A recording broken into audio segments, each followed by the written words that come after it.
Good morning, folks. Good morning, Israel. Awaken, rise. Let me bring you the word of Yahweh.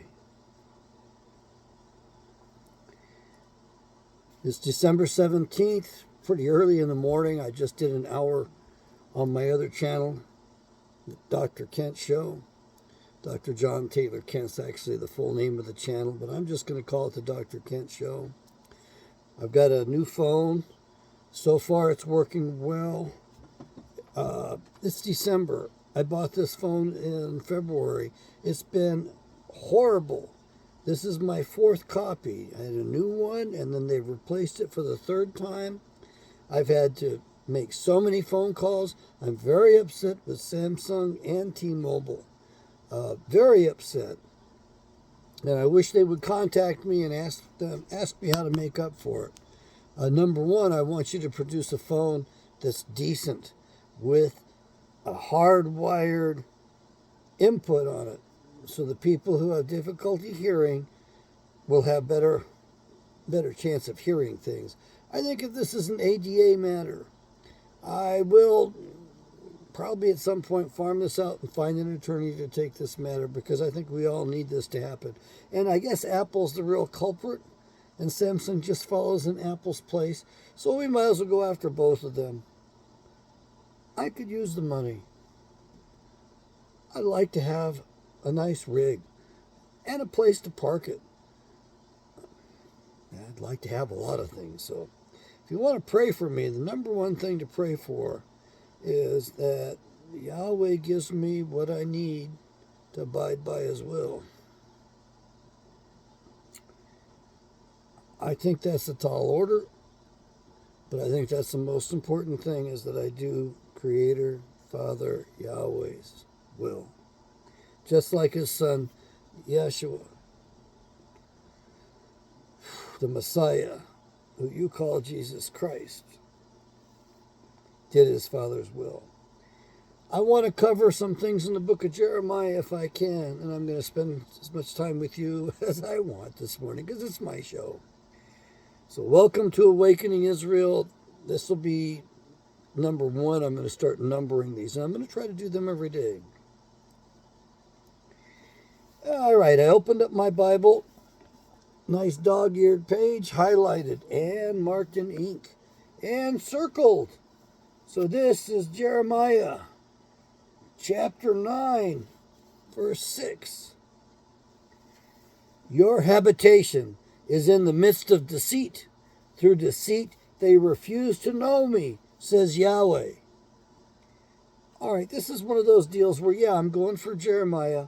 I'm looking for the coming refuge, exodus, if you will, from the north. And I'm looking for the, Sodom and Gomorrah 2.0, and the fact that we get nuked. Yes, we will get nuked in the United States of America if we fail to repent, if we fail to take this nation back from the jackasses that have stolen our republic from us. We are in trouble. So your habitation in the midst of deceit. Yes, we live in the midst of deceit. There are so many frauds going on in the United States of America today, it's not funny. We have fraudulent money. It's not constitutional. We have fraudulent law enforcement. The FBI is NFG. It's non-functional gear. And they deceive us all the time. And our news media are all owned by the bad guys as well. You see, Satan, the devil, and his children are real. They own the world. They've owned it. They owned it at the time Yeshua was walking the face of the earth. They owned it back then. Remember the 3 temptations, the 40 days and nights in the desert? All that stuff before he began the big part of his mission? Took him to the heights of the mountains, showed him all the domains in the world, and says, hey, buddy, I own this. I'll give it to you. All you have to do is worship me. Just worship me, and you'll have all this stuff. And Yeshua refused. So we have a problem with the deceit. And part of the problem is that we don't abide by the directions of the Bible. And one of those directives is love, truth, and justice. That is biblical. I got that when reading the NIV, the original version of the Bible with which I started. This is the proper name version of the King James Bible. I went from the NIV to the King James Bible, and now I've advanced to the proper name version of the King James Bible.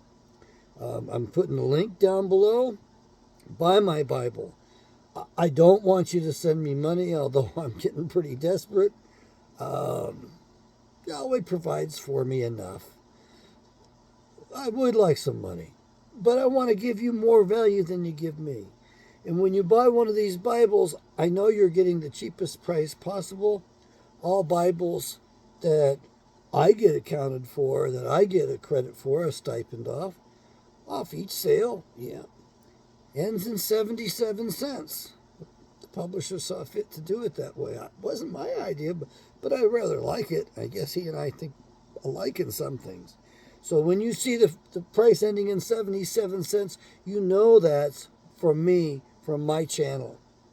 And if you follow this link, there'll be a drop-down box, and it'll show you about 5 different versions to choose from. I think there's still a paperback version. There's the standard black leatherette and the standard brown leatherette, and then there are tab versions of those. And there's also the large copy, 14-point copy, which is what I have here. And this is wonderful. And if you bought it, this and anybody from any other publisher, this cost you over $100 now. Now tell me that well, if I hold it steady, you can read that, I think, can't you? Okay, well, when I first got this thing, I was amazed because I didn't even need my reading glasses. This 1-power reading glasses, I could use something stronger, but I didn't have to use reading glasses until I hit the age of 63. And by the way, I'm getting better with age. Last time I took my driver's license test, they said, are you wearing corrective lenses? No. He says, well, you're getting an unrestricted license. I had a restricted license since my first license at age 14 and a half, my learner's permit. Good Lord. Kansas was a long time ago.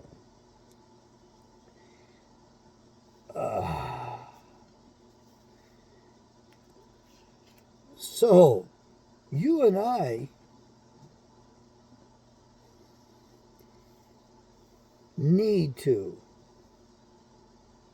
know Yahweh. As a matter of fact, I'm going to tell you this. I don't know if he's going to save America. Can he? Well, I challenge you. Turn to Yahweh. Learn his name. Abide by those 10 commandments, which means change your ways. The old word is repent. And see what happens. See if your life does not improve. Now, it could go worse. We're all single subject designs. We're all one person experiments, if you will. So yeah, I'm a retired psychologist. My last gig was in corrections. Before that was community mental health and substance abuse. Between those, I worked at the hospital for a little while. Anyway, I also worked in the bush in Alaska, in the deep south.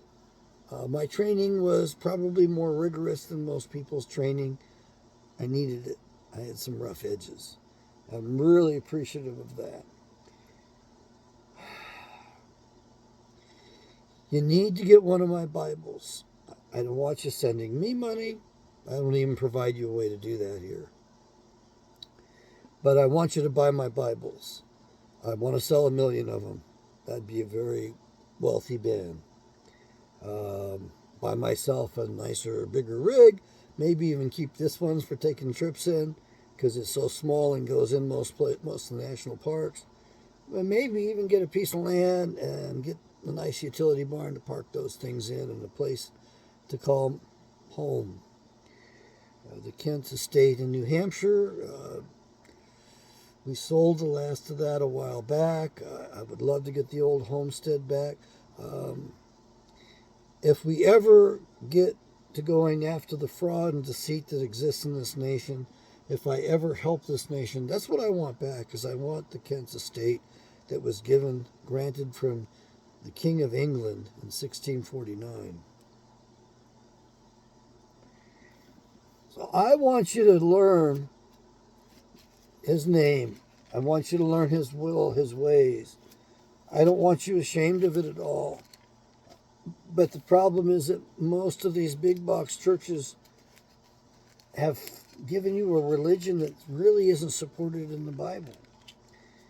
And you need to read the Bible. You need to come out from those churches. They just don't really know what you'll know. Okay, Jeremiah 5:19. This is about the middle of the verse. Like as you have forsaken me and served strange gods in your land, so shall you serve strangers in a land that is not yours. Well, you actually don't own any of this country anymore. You're given a certificate of title. I think that technically, legally, through a series of frauds, I think the central bankers own this place. Okay? And so you're serving strangers because you've worshipped false gods. Now, when we were founded, our founders knew they were Israelites. They knew that they were descendants of Israelites.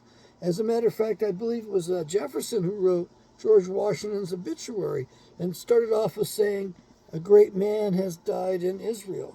See if I can get this light going here a little bit better. No, I guess not. It doesn't seem bright enough to me. Okay, I don't want to make it too stark. That's too stark. I think it's too stark. All right, let me know in the comments. Overhead light on. Overhead light off. I think it's softer and better, but we'll put light on it just to make sure. We'll try it this way. And I'm going to try to spend time with you each day. And the purpose of this is to awaken our brothers and sisters in Israel. An Israeli is not an Israelite. Now, that doesn't mean that they're necessarily exclusive, but for the most part they are.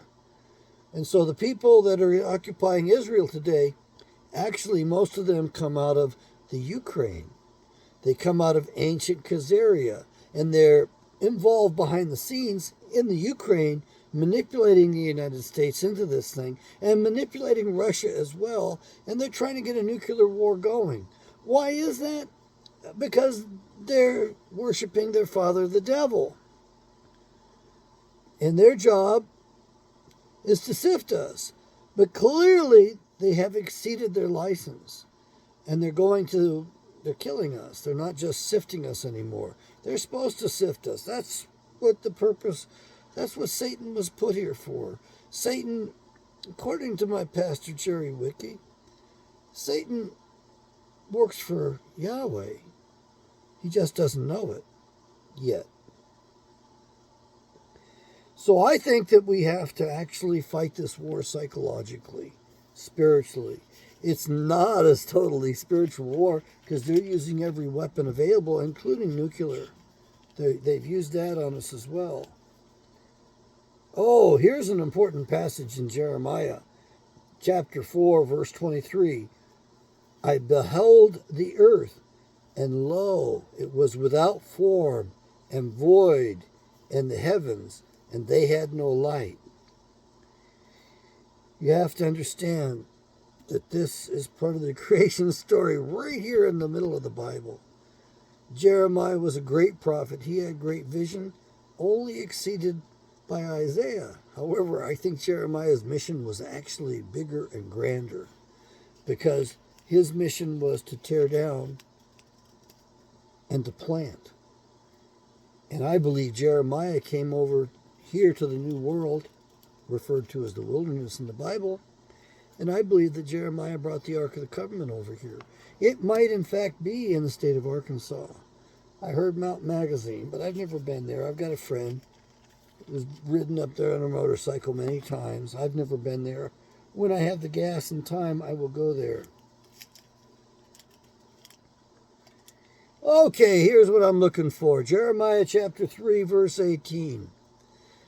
This is the Exodus to come. And what you're going to find if you read the Bible is 85% of it's in the Old Testament. Well, actually, if we put the 14 Apocrypha books in here included, it's a little less than 85%. So we would have to say maybe 12% New Testament, 12% Apocrypha, and what's the rest? Well, it's going to be more than 60%, more than 70% Old Testament. The prophecies have not been fulfilled, and those people who tell you the prophecies have been fulfilled are not being truthful and honest. Perhaps they've been deceived, and they've become deceivers. Remember that. My buddy, my brother Andy, Edwin Kroger, has been gone for about a little over 7 years now. I had my bad accident right after that. Edwin Kroger, when he pointed out the passage of Eve in Genesis, he told me Eve had been deceived, and in turn, Eve became a deceiver. So this utterance of hers in the Bible was a lie. Okay, he explained this stuff to me, and I got as far as Joshua not killing the enemy and dispersing the enemy across the planet, and we're still dealing with those people today. That part I was able to figure on my own from reading the Bible. And I also was able to figure that when the Jews returned from Babylon, they had changed. So I detected that change. As a matter of fact, the Jews claim that their religion did not exist until the Babylonian captivity, until that time. So their religion is not the religions in the Bible. It's not the Israelite religion. And if we look to some extra biblical books like the book of Jasher, and I like to joke and tease and say, the prophet Jasher. There's no such prophet. It means the book of the upright. It's written in the same quaint style as Genesis, and it's a hoot to read. There's some funny things in there and some things that you kind of understand why they didn't put it in the Bible, but I think it's important because it tells us the character of Edom, of the Edomites. It tells us a lot about them. It tells us about Sodom and their practices. And sodomy wasn't probably the worst of their practices. It's just what they were noted for.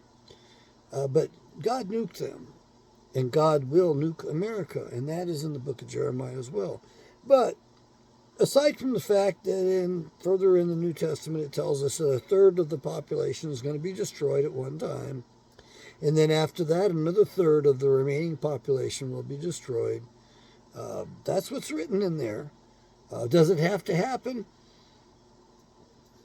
I think that the Lord says clearly throughout the Bible that if we turn to Him, He shall repent of the evil He intended for us. And we know that Nineveh repented after Jonah returned there. Jonah didn't like those people. He didn't want to save those people. He didn't like them at all. And yet Yahweh chased his ass down and made him go back and do the job that He had chosen him for. So let's get back to the Exodus, the coming Exodus. 18. In those days the house of Judah shall walk with the house of Israel, and they shall come together out of the land of the north to the land that I have given them for an inheritance unto your fathers. Sadly, folks, all the descendants of Israel and Judah together couldn't even stand in that little postage stamp of a country. Of course, actually the boundaries, the borders of it, if you read the Bible and look at the historical facts, you'll realize that Israel never fulfilled the boundaries as dictated to in the Bible. It was a much bigger area. And by the way, it was the entire Saudi Peninsula was Israelite back then. That was claimed. And there was land further to the north. But you have to remember that a Jew is not an Israelite. It's possible there might be an Israelite or two among them. I hope so. I pray so. I think that's what I get from reading the Bible as well. So, you people who say, well, we just get rid of the Jews, we take care of all the problems. No, you need to understand that there were 200 fallen angels. And the Bible only tells the story about the offspring of one of them. So it's a much bigger problem than what you think. Besides, it says here, the house of Judah shall walk with the house of Israel. Who's the house of Israel? Okay, the northern 10 tribes, right? Well, there are members from the other tribes in Israel today. Israel often was the term used to refer to the entire nation, and it was also referred to as the northern kingdom. Remember that the one king of the north was able to tear off 10 of the tribes, if you will. When he was told to tear up the nation, I guess the prophet, I'll have to read the Bible again. I don't remember exactly what it says, but I believe the prophet showed up and tore up the nation and gave the future king 10 of the tribes, and 2 of the tribes stayed in the south. And that became known as the house of Judah. So basically what they're saying is those that came out of the house of Israel, and by the way, it was the Assyrians from the north, who came from the north into Israel and ran through the house of Israel and the southern part of Judah 3 or 4 times, depending upon how you read the Bible. They made 3 or 4 excursions into Israel. The Assyrians did. That country's still there, by the way. We call it Syria. And then the Babylonians came over, again coming through the north. That's the way the bad guys came from, into Israel proper. And they went after Jerusalem. They went after the walled cities first, got those in the first campaign, and then they went after Jerusalem, and the angel killed 185,000 Babylonian troops one night and saved Jerusalem, and the Babylonians had to go back there one more time under Nebuchadnezzar, and the third time they took Jerusalem. Okay? Little history for you. Read the Bible, it's in there. It also parallels American history to a very large extent. Gee, I wonder why that is. Okay. So we know that in the future that we will walk together. So we will be reunited. So I don't think it's a good idea to go after the Jews. Don't get me wrong. It says very clearly in Revelations 2:9 and 3:9 that some of them are the synagogue of Satan.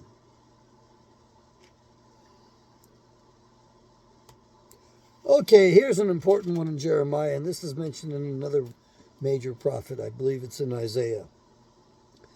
And this is what I pulled for. Now, correct me if I'm wrong.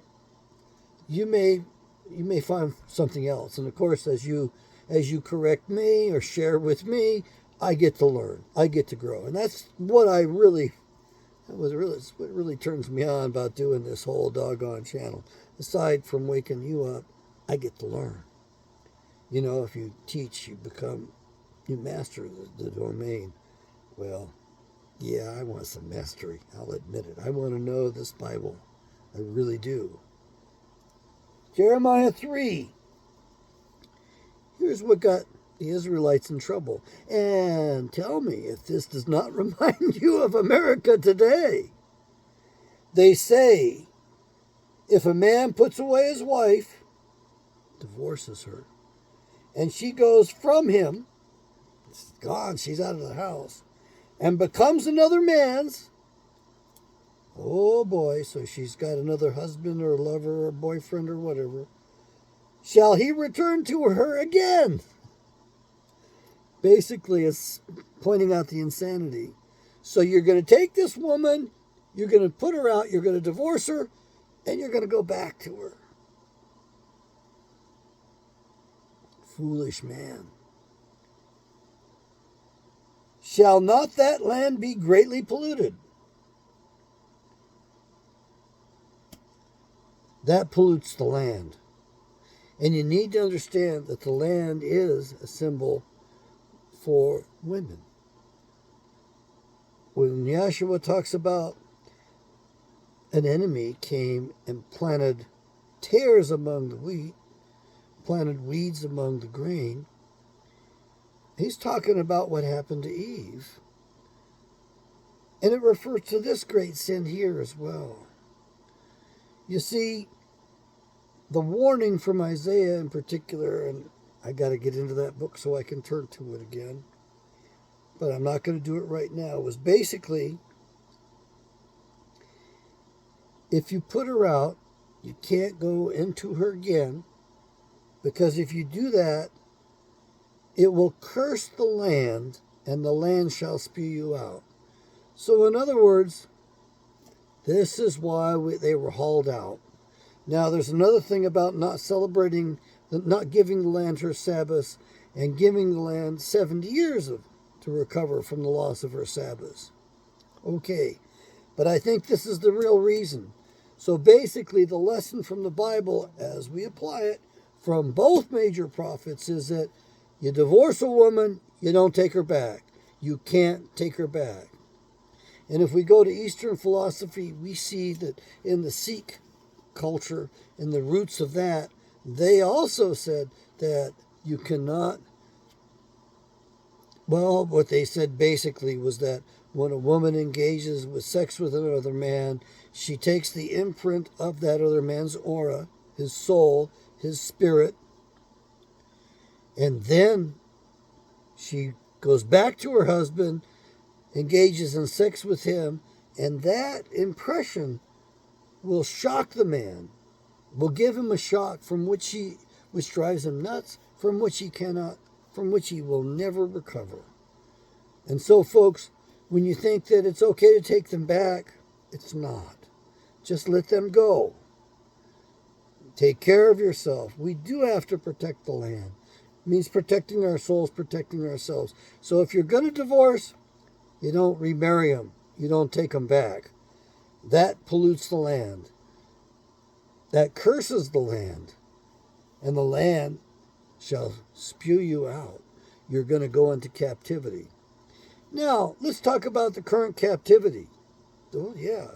You may think, well, gee, we haven't been pulled out of our nation. Really?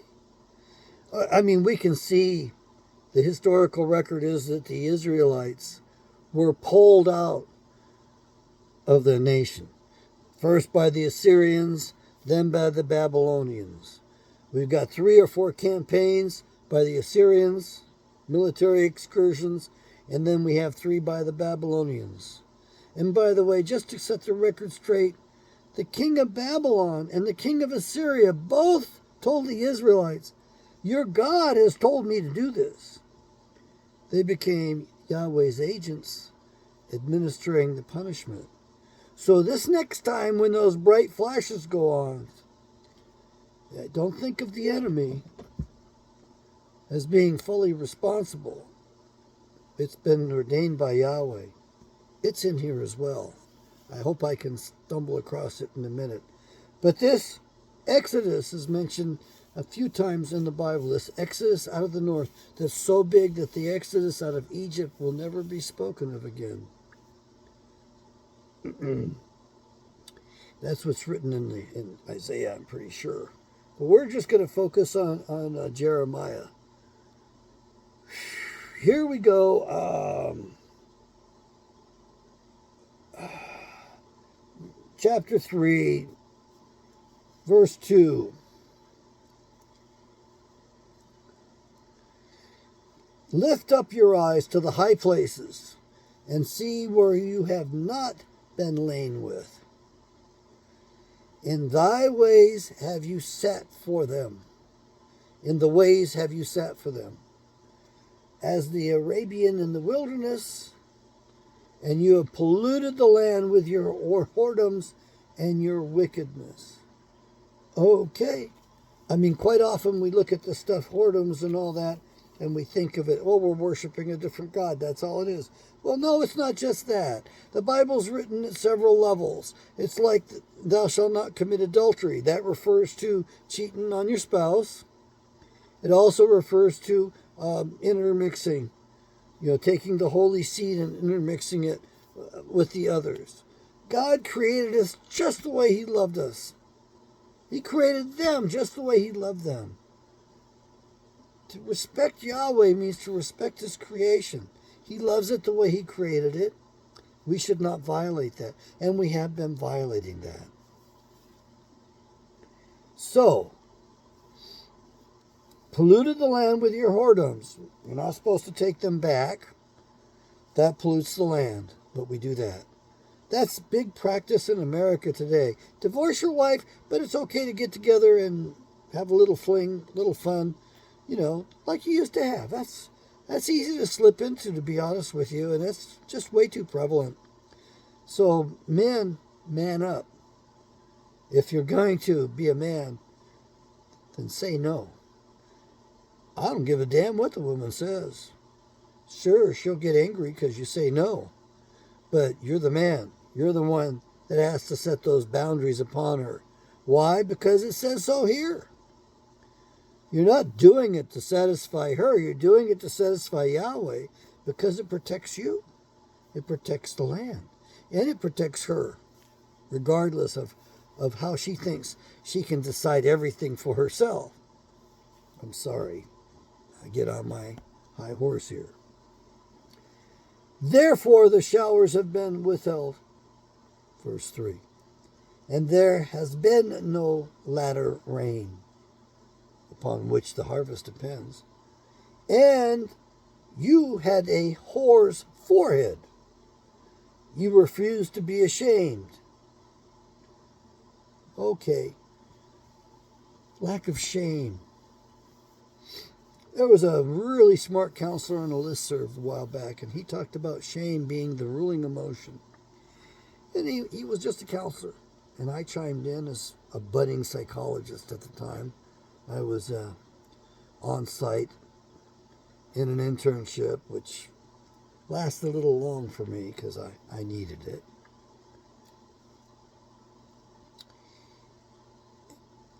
And I thought there was a lot to this, because what we find is that in sociopathy, there's no shame. They don't feel it. They're not wired up like the rest of us. They've overcome their natural wiring, the wiring to the heart, to the gut, to the intestines, all the way from the brain. They lose that. And sometimes I think they're born without it. Other times I think they lose it because of their experiences when they were young. Regardless, they're dangerous to the rest of us. So don't have pity upon them. Stay away from them. When you realize what they are, do not interact, because they will beat you. They will win every time. They are evil. And a pure sociopath is about the worst thing on the planet. Back when our nation had a steady culture, if you will, before the Democrats decided to water it down and waste it away, we were running at a rate of approximately 4% sociopath. So in other words, 1 out of every 25 of us was a sociopath. That's a kind of a high rate.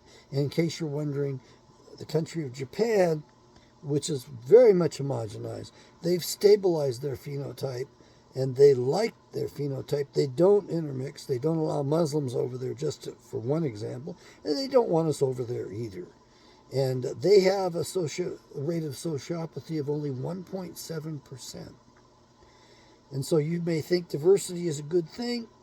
I don't think so. I don't even think we should be actually out there doing missionary work to these other populations. It's not their God, and that's for a reason. Yet I know also in the Bible it says every knee shall bow to worship the same God. So, I think this is another important one, because we have divorce mentioned in the Bible. Again, Jeremiah 3, verse 8. Well, there's a lot here, so I'll just read through it so we can get further to this verse 9. Therefore the showers have been withheld, verse 3, and there has been no latter rain, and you had a hoarse forehead, you refused to be ashamed. Will you not from this time cry unto me, my Father, you are the guide of my youth? Will he reserve his anger forever? Will he keep it to the end? Behold, you have spoken and done evil things as you could. Yahweh also said to me in the days of Josiah the king, have you seen that which backsliding Israel has done? She has gone up upon every high mountain and under every green tree, and there has played the harlot. And I said, after she had done all these things, turn you unto me, but she would turn not. And her treacherous sister Judah saw it. And I saw, when for all the causes whereby backsliding Israel committed adultery, I had her put away, and given a bill of divorce.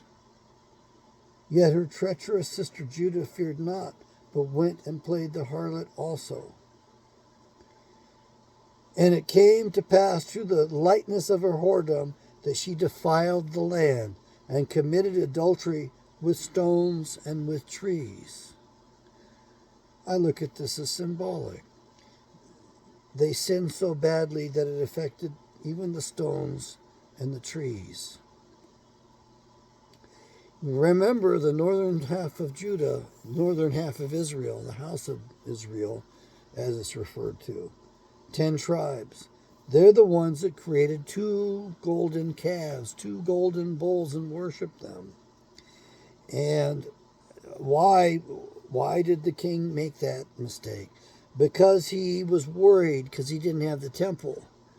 And the people in the house of Judah had the temple in Jerusalem.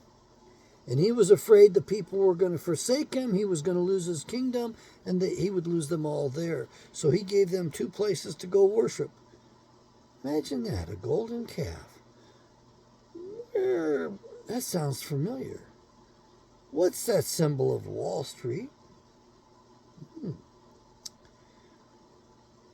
What was the god that they worshipped in Egypt? And what was it that suddenly magically appeared out of the fire when they put all the gold in at Mount Sinai? Yeah. So, Israel was divorced. Now you need to have a little bit of understanding here as to why the remarriage occurs, why an adoption has to occur. Kicked out of the family fully, and yet brought back in again later. Important stuff. Really important.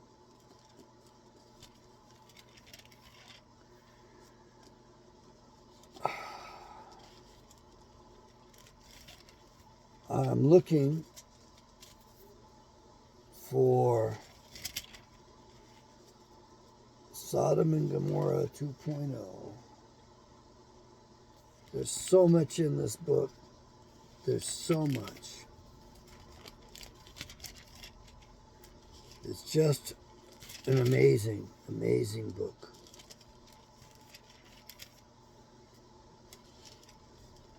Anyway, I may not be able to find this today. And that's okay. There's a lot to this. The important thing I want you to know is that if you're going to divorce your wife, if you're going to put her out, it's called putting her out in the Bible. They didn't go through much in the way of divorce. It's mentioned there. Yes, it's mentioned. And if you look throughout the Bible, you're not going to see a marriage license. There is the marital act, and as basic as it is, that's what was considered getting married. So we really took that out, and our government decided to raise some money off us by requiring marriage licenses of us during World War II. You didn't have to have a marriage license. You were married in the church. It was written in the family Bible. And if you had a problem in the family, you would take the family Bible, and in it was witness. It was your marriage license, basically. And that was acceptable in any court of law. But we were supposed to just have licenses for a while so that the government could raise money during World War II. And of course, the licenses have stayed. We weren't supposed to have driver's licenses that were around, stayed. We weren't supposed to have any licenses, but we did develop those as a way to raise money for the government. And it was only going to be for the duration of the war. Yes, we need to chop this government down in size.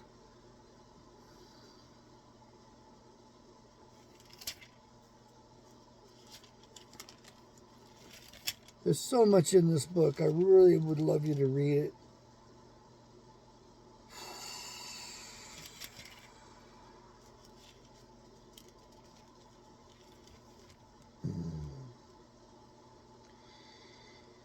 Oh, at what instant I shall speak concerning a nation, Jeremiah 18, verse 7, and concerning a kingdom to pluck up and to pull down and to destroy it.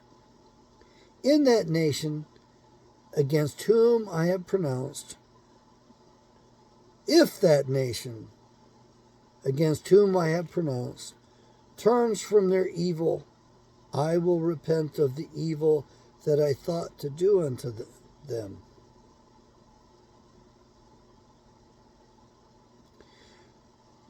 The last part of verse 11, return you now every one from his evil way, and make your ways and your doings good. Okay. Salvation, according to Pastor Wiki, occurs in two levels. There's an individual salvation and a national salvation.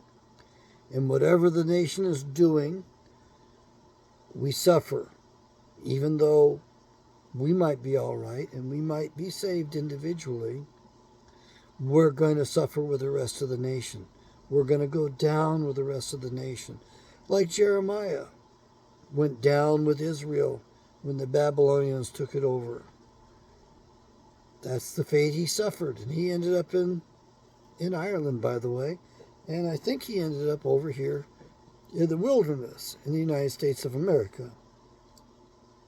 You see, King Solomon sent out ocean-going ships, and they went away for 2 years. It took them that long to go to where they were going and to come back. And they actually went to the wilderness.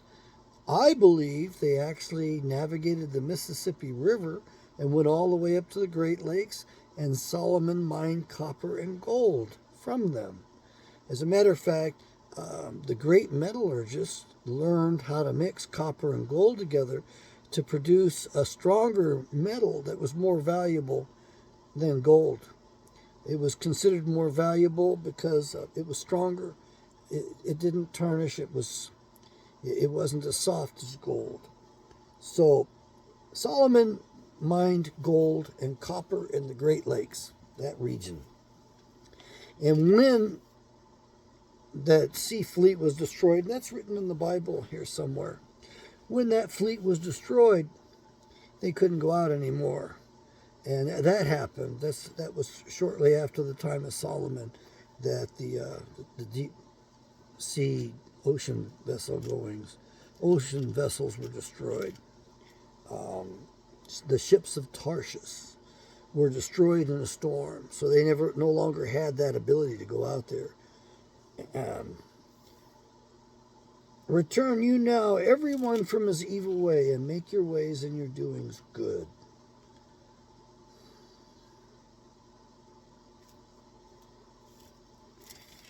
History repeats, it certainly does, and they're going to do all kinds of stuff. It's going to be bad. We're going to see a repeat of all this stuff. The people that are in charge of the planet today are doing their best to divide America and get us to fight among ourselves. They want to reduce us to sheer barbarism. That's what they want to do. And they're intent upon it. And by the way, all those politicians, every one of them is part of it. including the one you worship so much. He's a problem child. He really is. He doesn't know Yahweh yet. You need to pray for him that he comes to know Yahweh. He might actually pull us out and we might have Pax Americana for 1,000 years.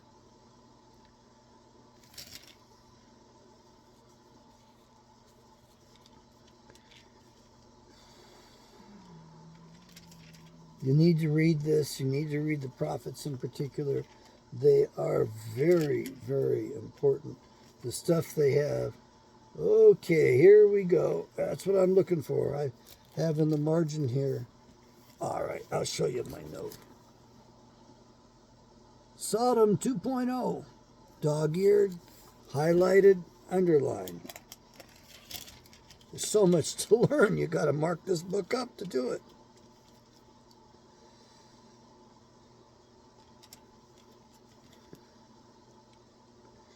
We'll start with verse 8, chapter 23. Actually, we'll start before that. This is important. Verse 3 I have circled. Chapter 23, Jeremiah. And I will gather the remnant of my flock out of all countries where I have driven them. It doesn't say out of one country, Russia. It's out of all countries. And he drove us there.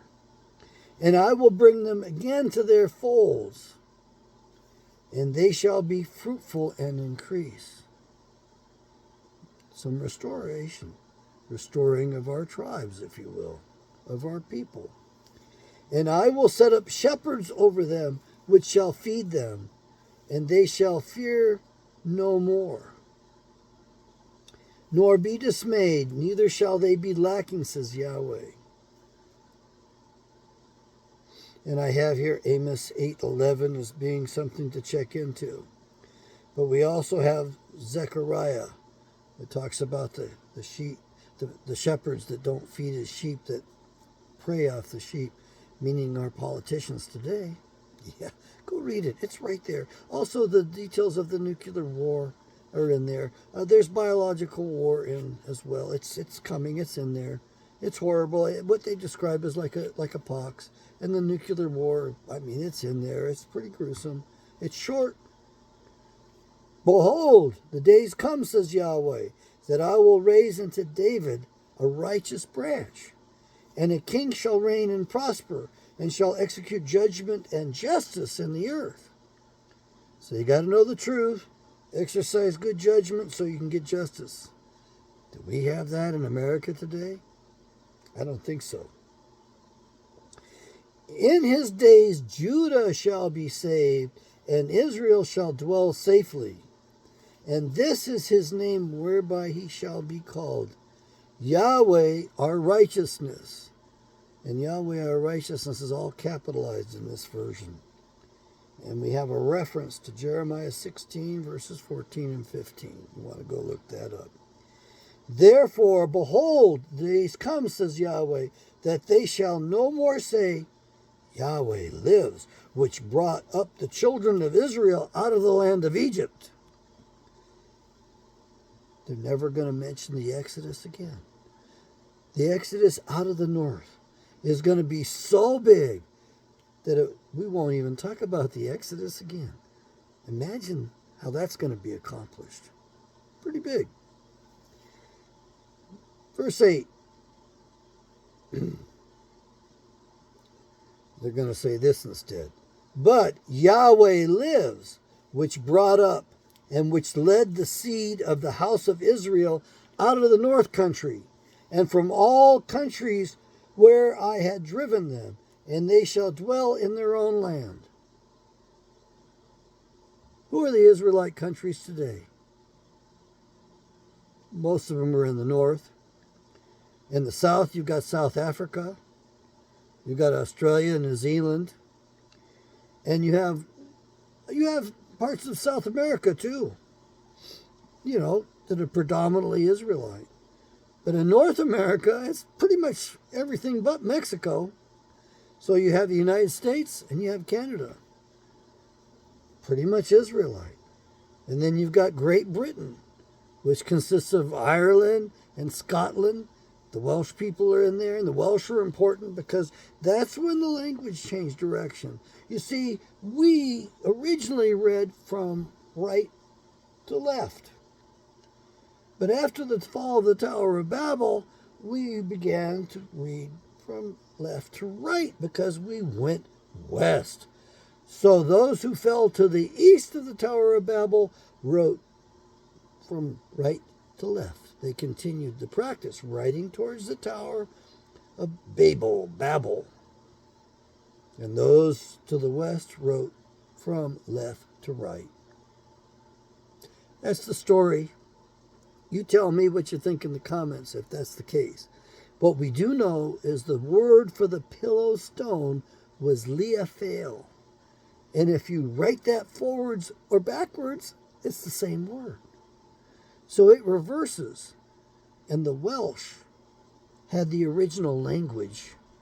And they're a little group that's kind of tucked away, hidden there in England.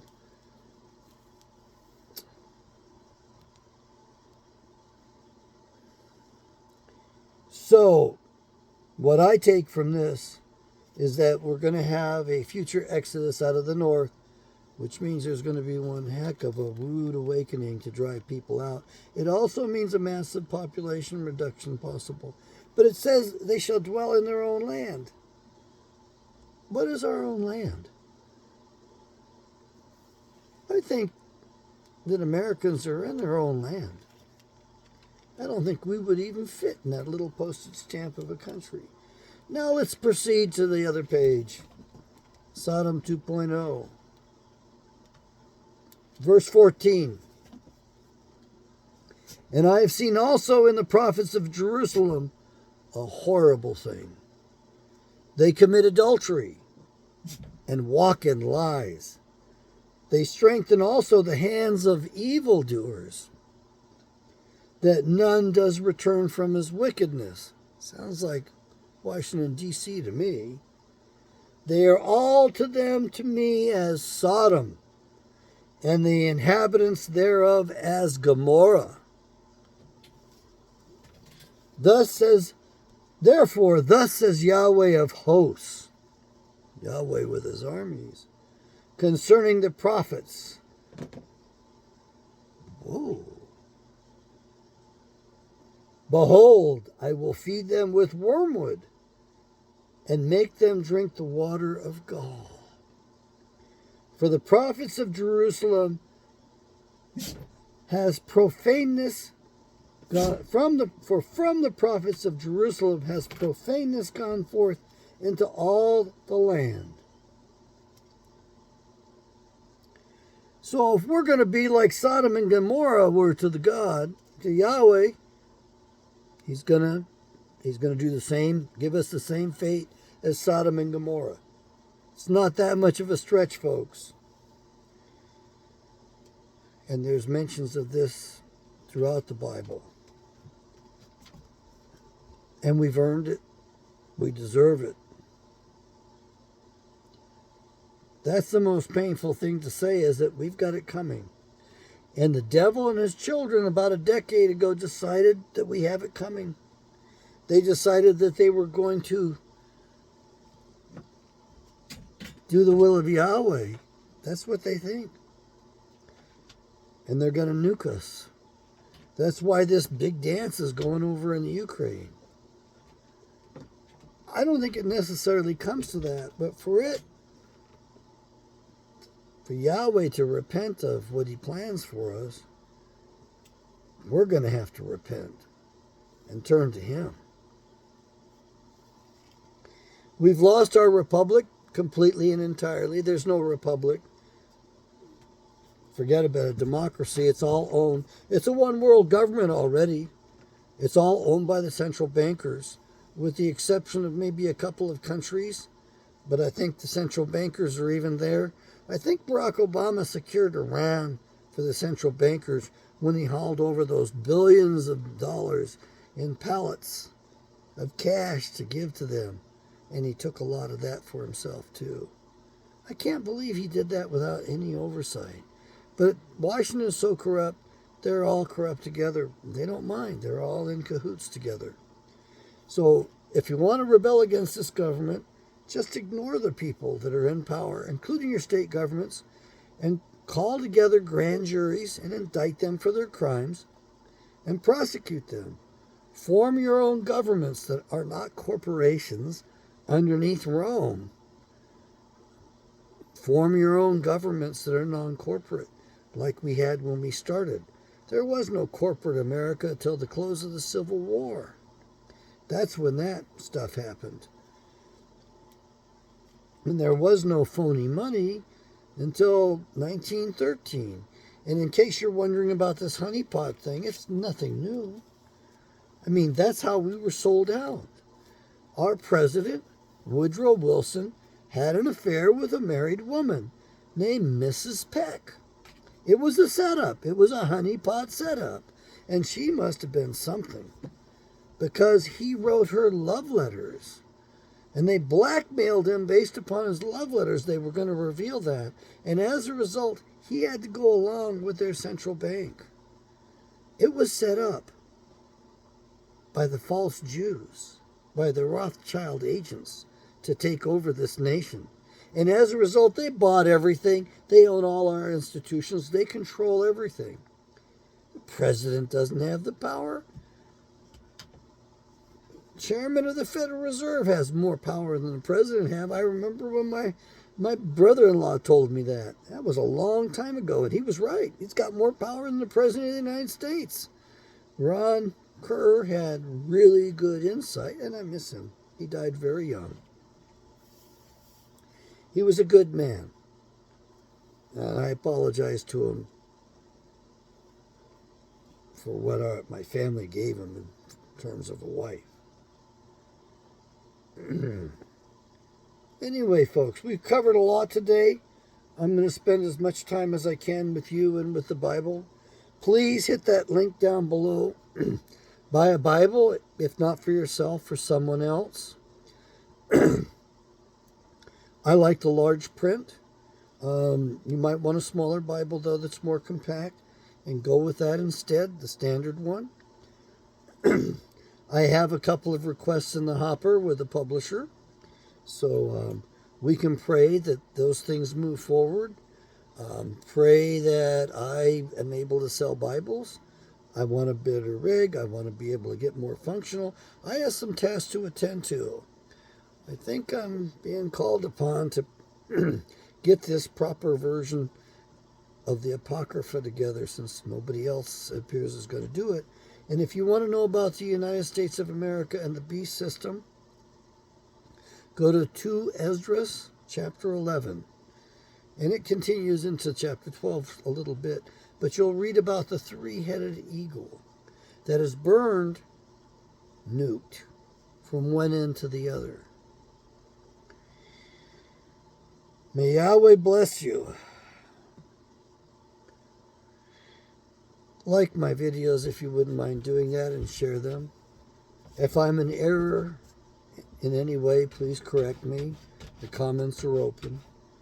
If there's a problem and it's really serious, then please contact me privately. That would be appreciated. I know I've done a lot of stuff I'm not proud of in the past.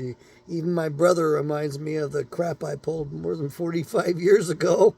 And I had to ask him, Jay, how long has it been? He didn't remember, and I told him, 45 years. Yeah. Well, we all do, stupid. We all do. And hopefully we learn. And hopefully I'm not too old to continue to learn. I will tell you this, folks. Each successive decade, life gets better. We learn more. More about ourselves. More about the world. More about the world. More about the word of Yahweh, Creator Father. May Yahweh bless.